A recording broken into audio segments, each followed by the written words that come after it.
Alright everyone, tonight we're going to talk about something Roblox doesn't want you thinking too hard about. Because while the company loves to brag about how it empowers creators and rewards imagination, the truth behind that marketing slogan is a whole lot uglier. Roblox doesn't empower its developers.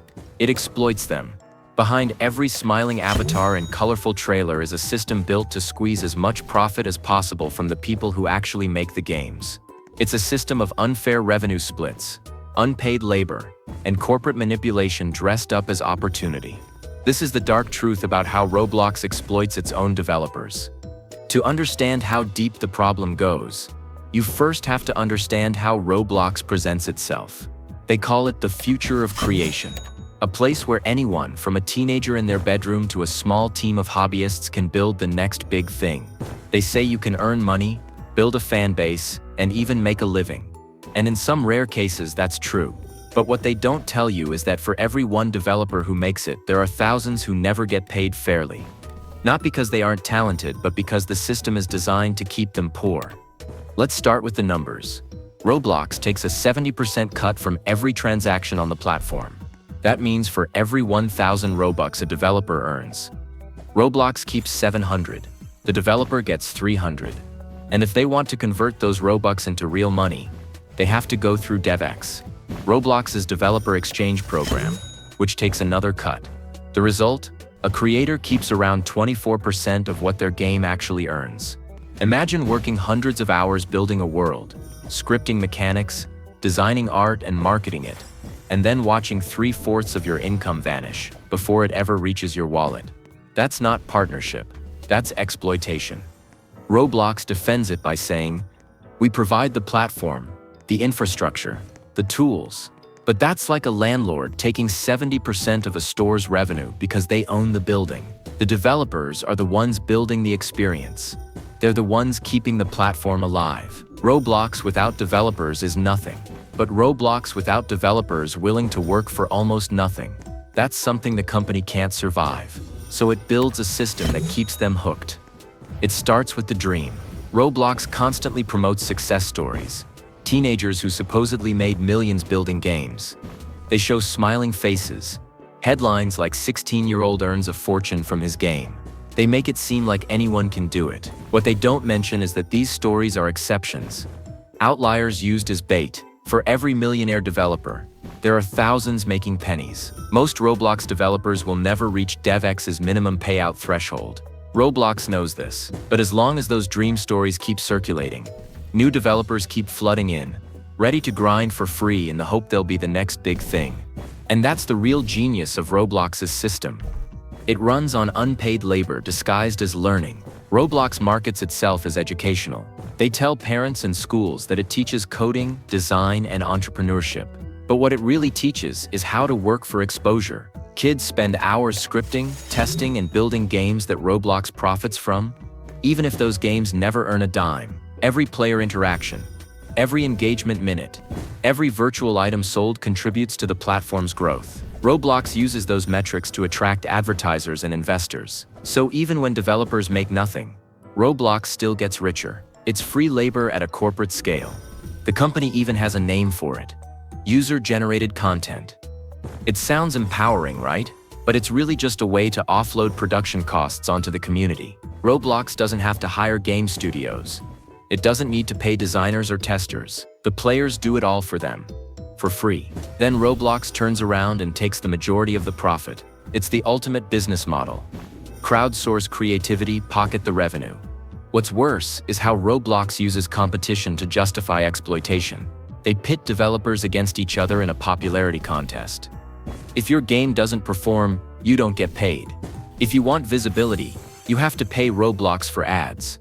And because visibility equals survival, small creators are forced to gamble their own Robux just to get noticed.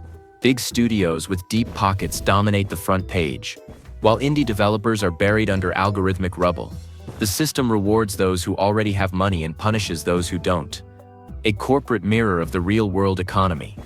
Roblox also uses its own developers to maintain the platform. When bugs appear or updates break old systems, the community scrambles to fix things themselves. Developers share solutions, build plugins, even write documentation that Roblox itself should be providing. It's free maintenance. And instead of paying for it, Roblox calls it community collaboration.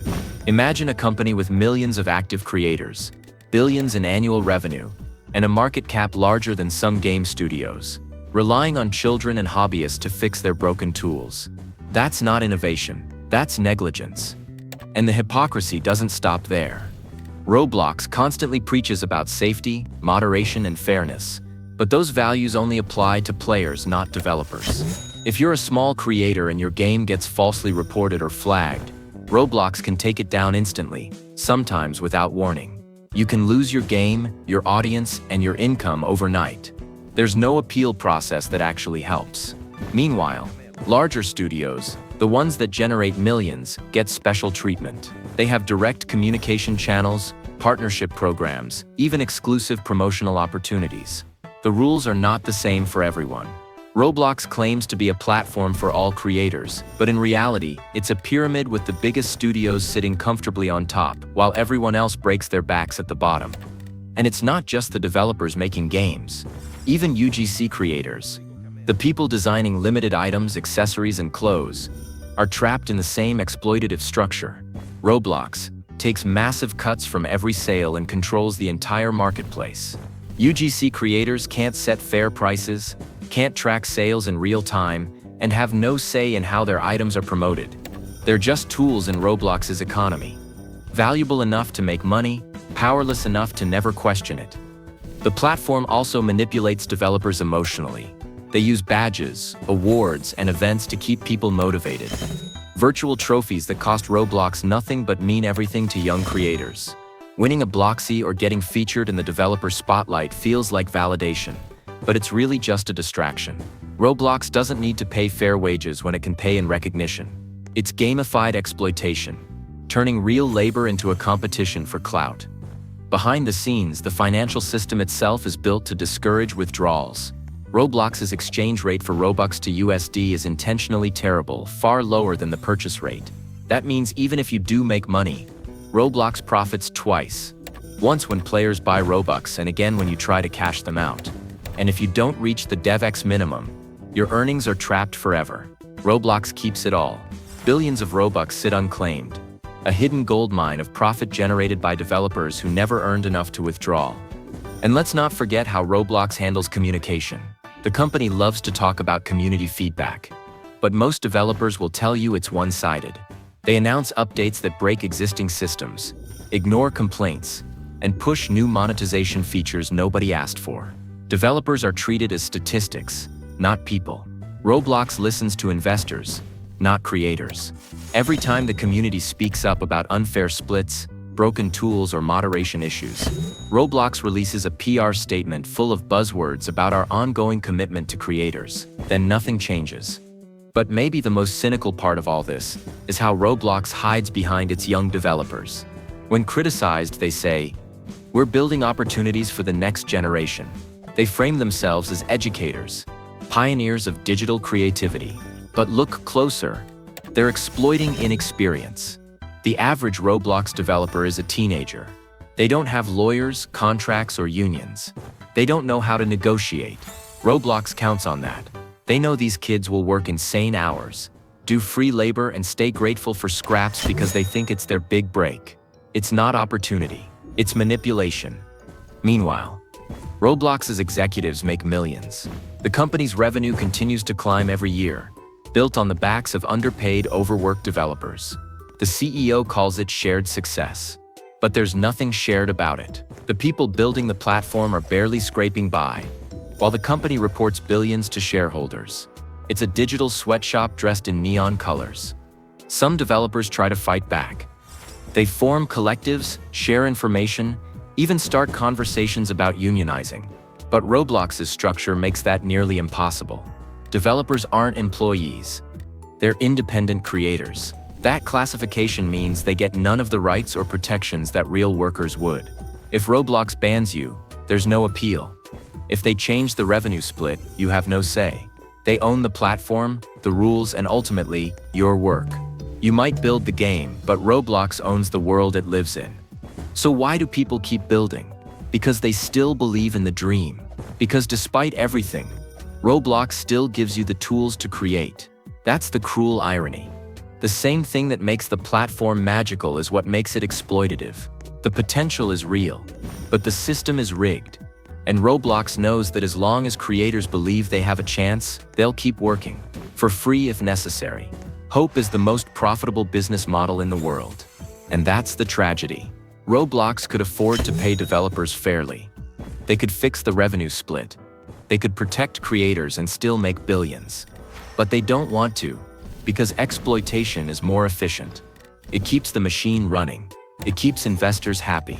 It keeps developers hungry. In the end, Roblox isn't just a game platform. It's a corporate machine built on the backs of children's creativity. It sells the idea of independence while quietly enforcing dependence.